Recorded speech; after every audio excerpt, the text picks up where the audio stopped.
Assalamualaikum warahmatullahi wabarakatuh. Kembali lagi di channel Guru Saham di video analisa sinyal forex untuk Senin 1 Agustus 2022. Ya, jadi seperti biasa kita sudah update di Instagram guruforex_id. Jadi teman-teman yang belum follow bisa di-follow terlebih dahulu Instagramnya guruforex_id ya. Itu dapat info-info tentang sinyal dan analisa setiap harinya. Oke, jadi hari ini kita sudah ada dua analisa di sini. Pertama ada GBP USD dan kemudian ada GBP Japan Yen. Di sini untuk keduanya kita analisa swing ya teman-teman ya. Jadi mungkin agak jauh untuk limit ordernya dan target profitnya juga lumayan jauh ya teman-teman ya. Terus di sini untuk GBP USD kita ambil buy limit ya. Dan kemudian untuk GBP Japannya kita ambilnya sell limit. Untuk GBP USD sendiri kita analisa dari time frame M30 hingga daily. Kemudian kita ambil posisi buy ya. Karena sudah ada coach dan breakout structure ya teman-teman. Kemudian untuk GBP Japan Yen kita ambil sell limit juga. Kita analisa dari time frame M30 hingga H8. Kemudian di sini ada equal structure teman-teman. Equal structure itu bagaimana nanti selebihnya saya jelaskan di saat penjelasan di analisa ya teman-teman ya. Oke, di sini untuk GBP USD kita buy limit di 1.19877. Kemudian stop lossnya di 1.19381. Terus untuk TP-nya di 1.24687. Untuk resiko loss per 0,01 lotnya cukup besar teman-teman karena ini posisinya swing. Kita resiko lossnya sekitar $4,96. Untuk risk and reward 1/9 dan expired sampai 18 Agustus 2022. Terus untuk GBP Japan Yen kita sell limit di 164.874. Kemudian stop lossnya di 165.714. Kemudian TP di 157.956. Untuk resiko lossnya sekitar $6,30. Jadi teman-teman yang merasa terberatkan bisa gunakan akun Sen teman-teman ya, atau akun mikro di XM. Kalau di Xnest pakainya akun Sen gitu. Oke, untuk risk and reward 1/8 dan expired sampai 17 Agustus 2022. Jadi kurang lebih seperti itu ya. Jadi walaupun swing intraday tetap kita gunakan resiko maksimal 1% dari modal teman-teman. Jadi jangan sampai gunakan resiko lebih dari 1% dari modal teman-teman. Karena ketika kita menggunakan resiko lebih dari 1% itu sudah tidak sehat teman-teman menurut saya ya. Karena saya biasanya trading selalu gunakan resiko 1% dari modal. Nah, misalkan modal saya 500 ya resiko saya $5 maksimal gitu. Nah, masalahnya di sini ketika resikonya 6,3 berarti kan lebih besar daripada resiko yang saya mampu ya. Nah, saya gunakan resiko ini dengan trading dengan akun Sen atau akun mikro dari XM atau akun Sen dari Xnest ya. Nah, dengan begini kita bisa untuk menyesuaikan posisi resiko kita. Misalkan resikonya 1% dari 500 ya berarti $5 ya. Tinggal $5 itu kan sekitar 500 sen ya. 500 sen tinggal dibagi 6,3. Nah, nanti ketemu jumlah posisi lot kita gitu. Oke, jadi kurang lebih seperti itu ya teman-teman ya. Terus di sini kita juga bisa lakukan partial profit taking ya. Jadi partial profit taking itu ketika harga sudah running profit 1/2 atau 1/1, kita bisa TP parsial. Nah, misalkan teman-teman yang pakai akun Sen posisi lotnya lebih dari 0,01 lot ya pastinya ya. Jadi teman-teman bisa cut profit dulu atau TP parsial ya. TP parsial itu kita bisa TP sebagian dari posisi lot kita. Misalkan kita open posisinya 0,10 ya kita bisa TP 0,4 atau 0,02 dulu gitu. Atau TP setengahnya dulu 0,05 gitu. Itu nggak apa-apa teman-teman untuk mengamankan sebagian keuntungan kita. Jadi kita sudah profit ya kita amankan sebagiannya gitu. Terus untuk mengurangi resiko kita juga bisa pindahin stop lossnya ini di entry teman-teman. Jadi stop loss-nya ini kita edit, kita adjust, kita pindahin di entry ya teman-teman. Misalkan di sini, stop loss-nya di 1.19381, terus untuk itu kan kita sudah profit ya, udah running profit 1/2 ya. Nah, ini kita bisa edit, kita samain dengan entry-nya teman-teman, kurang lebih seperti itu. Oke, terus untuk analisanya bisa swipe kanan aja di sini. Di sini ada GBP USD, kita dari gambarnya ini di time frame H8 teman-teman ya. Kemudian ada GBP Japan Yen, ini kalau di time frame di sini, ini di time frame H8 juga teman-teman. Kurang lebih seperti itu ya. Oke, kita bahas satu persatu dari GBP USD terlebih dahulu.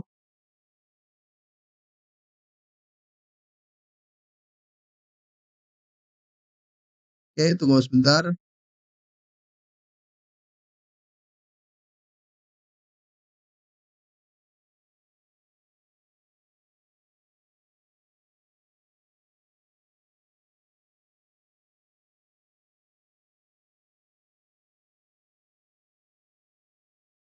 Oke, di sini sudah ada pair GBP USD, tepatnya di time frame daily, teman-teman. Nah, di time frame daily ini kalau kita perhatikan marketnya masih cenderung untuk bearish, teman-teman. Karena dia perlu untuk break dari high di sini untuk membentuk jenis karakter ya, atau coach. Jadi dia perlu break dulu di area ini untuk bisa disebut coach untuk time frame daily-nya. Jadi dia untuk break di sini kan butuh proses ya, teman-teman ya. Jadi kurang lebih seperti itu, dia kalau sudah break dari sini, kemungkinan dia akan retest dulu, kemungkinan retest mungkin di area ini atau di area ini.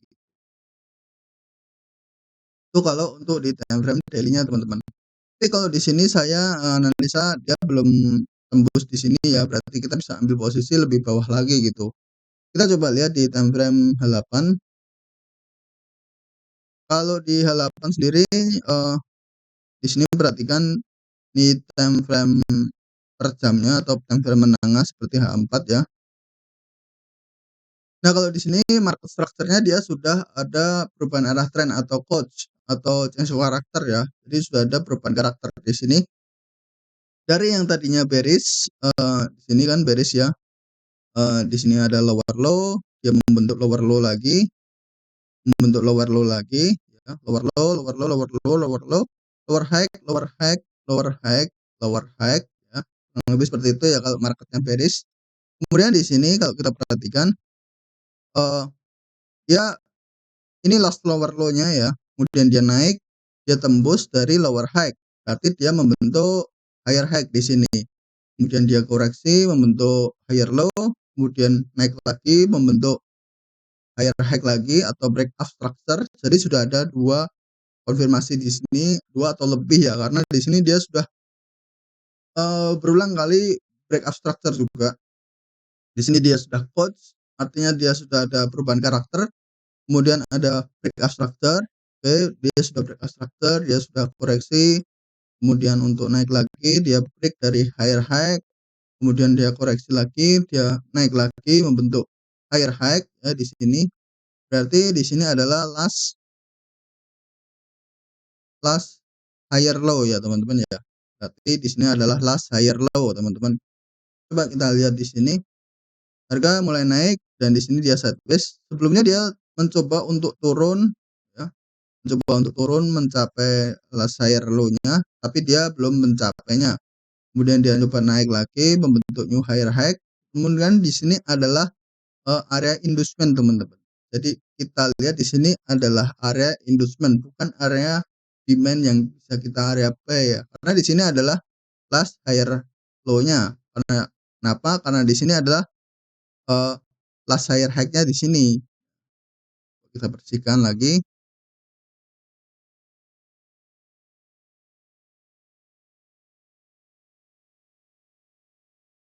Kenapa ini tidak bisa disebut breakout structure, teman-teman? Dan ini juga tidak bisa disebut breakout structure karena dia perlu seenggaknya 1 atau 2 hari, karena di sini dia jaraknya di sini 1 atau 2 hari, sedangkan di sini jaraknya terlalu pendek teman-teman. Ini lebih tepatnya break up structure-nya di time frame rendah gitu. Seperti di, time frame M15, M30 gitu. Ini mungkin break up structure-nya di M15, M30 break up structure teman-teman. Tapi kalau di time frame H1-nya, H4-nya atau menengah, nah ini kan saya tandai di time frame H ya. Artinya H ini kan berarti time frame menengah ya, H1 hingga H8 ya. Kurang lebih seperti itu. Jadi mungkin di sini adalah area inducement-nya atau area liquidity ya. Kita coba tandai. Oke. Nah, di situ bisa jadi area inducement atau area liquidity. Jadi kemungkinan harga akan koreksi terlebih dahulu, ambil area liquidity di sini, ambil area OP, ya, kemudian lanjut untuk naik. Terus kenapa kita bisa OP di sini? Karena di sini ada unmitigated order block ya di sini ya. Kenapa di sini jadi ada area unmitigated? Kita coba lihat di H1-nya. Ya, di H1-nya lebih tepatnya seperti ini, teman-teman. Di sini ada market structure juga atau area liquidity juga, dan area liquidity ini belum tertembus ya teman-teman. Di sini area endorsement-nya, di sini ada area liquidity, dan di sini ada order block-nya di last bearish candle ini teman-teman. Jadi belum ada harga retest terus rebound setelah kenaikan ini, jadi belum ada harga yang retest ke sana ya teman-teman. Jadi kita coba untuk ambil posisi buy limit di area ini teman-teman. Ya kurang lebih seperti itu. Coba ini kita tandai dulu. Kalau ini jadi area liquidity teman.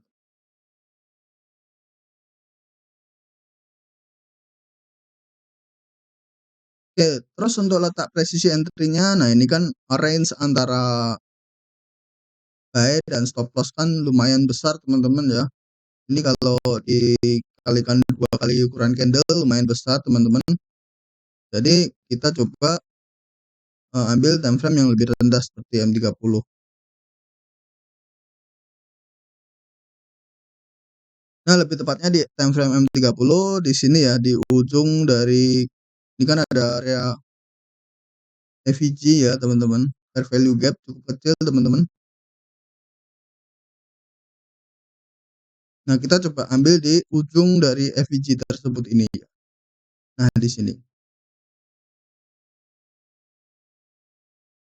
Tuh, untuk letak presisi kita entry. Untuk letak stop loss-nya kita tidak geser-geser, tetap sama karena cukup lebar ya untuk di time frame H1-nya tadi.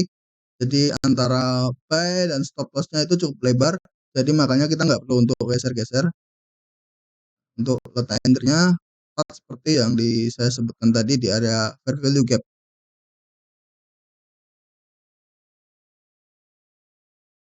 Terus untuk target TP-nya kita target TP asumsikan di sini ya. Di sini ada area supply-nya daily.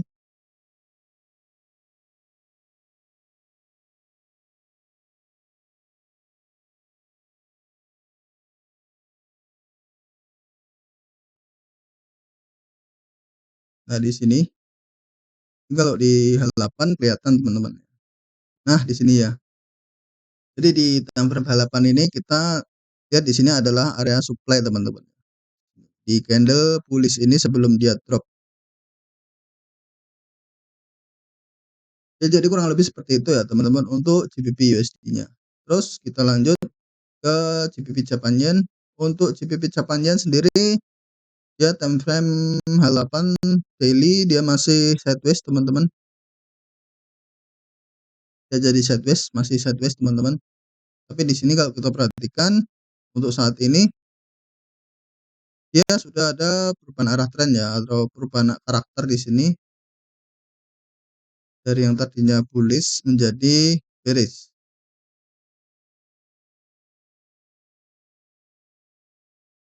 Oke, kalau kita perhatikan di sini harga sudah tembus area IGL seperti tadi yang saya jelaskan tadi. Eh, ini yang namanya equal structure ya teman-teman ya. Jadi IGL itu pernah saya jelaskan di video sebelumnya juga ada sering saya jelaskan. Jadi EQL itu sama saja dengan equal structure ya.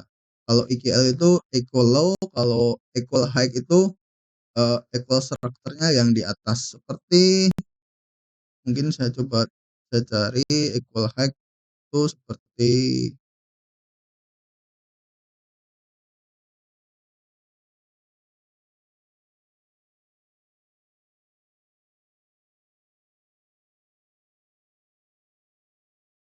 oke, belum ketemu teman-teman.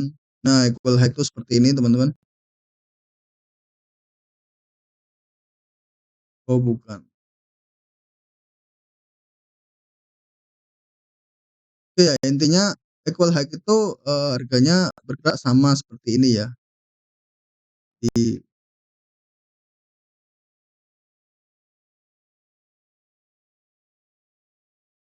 Nah yang ini daerah ini yang bisa disebut equal high teman-teman.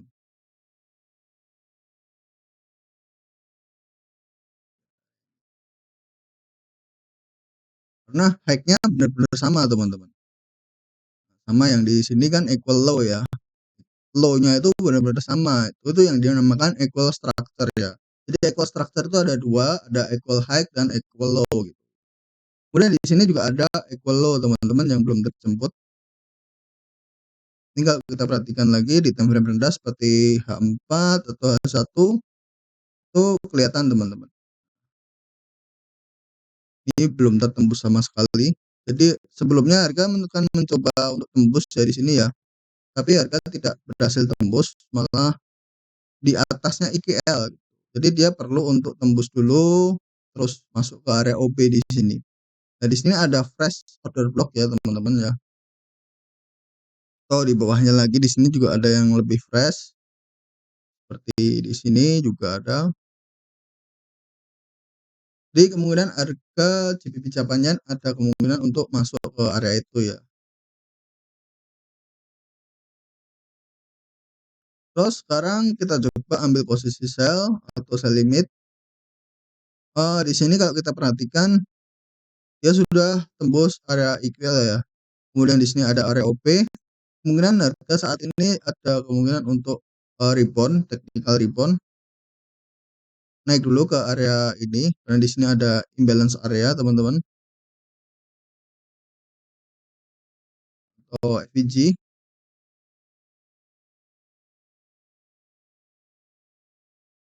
Ya, di sini ada area value gap, teman-teman.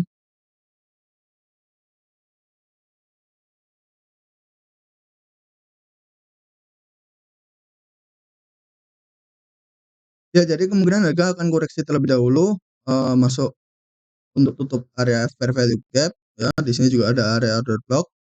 Kemudian di sini juga sudah ada konfirmasi juga di sini. Di sini sudah ada breakout structure.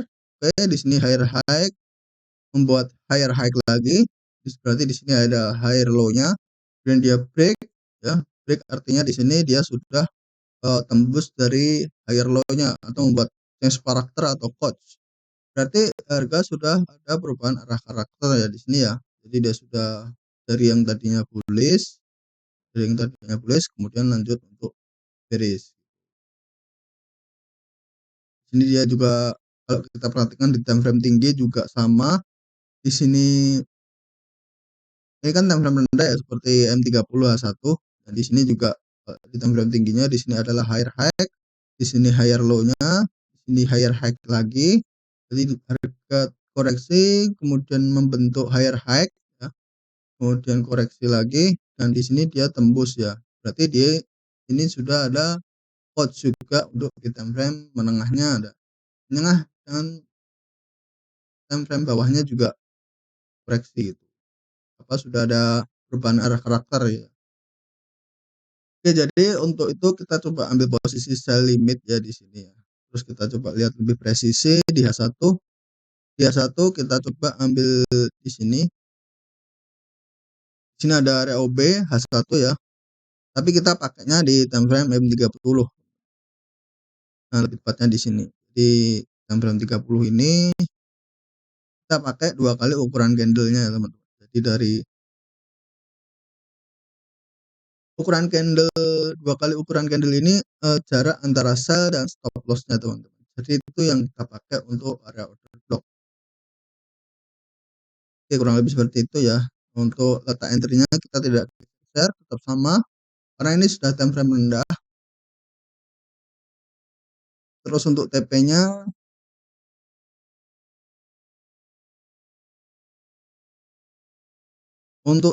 kita pakai yang di equal low yang di bawah ini ya. Itu kita jadikan target TP kita gitu, di sini. Tepat ya, teman-teman. Jadi kurang lebih seperti itu ya teman-teman ya untuk kedua analisa kita hari ini antara GBP USD dan GBP Japan Yen. Oke, terima kasih yang udah menonton. Semoga bermanfaat dengan video ini. Yang udah profit pertahankan, yang masih loss terus belajar ya. Pertahankan risk manajemennya karena itu adalah kunci untuk profit konsisten ya. Tanpa risk management, tanpa risk and reward yang bagus ya, minimal kalau risk and reward itu 1:1 ya, atau 1:2 minimal banget itu teman-teman. Terus gunakan terus resiko maksimal 1% teman-teman, jangan lebih dari 1% karena kita butuh resiko yang kecil teman-teman. Kalau resikonya 1% itu kemungkinan untuk margin call itu mustahil teman-teman. Butuh 99 kali loss untuk margin call kalau resikonya 1%. Ya kurang lebih seperti itu. Ikuti terus analisa sinyal forex di video-video selanjutnya. Jadi jangan lupa subscribe agar tidak ketinggalan video-video berikutnya. Yang punya pendapat lain bisa tulis di kolom komentar. Jangan lupa like, share, and subscribe ya. Oke. Assalamualaikum warahmatullahi wabarakatuh.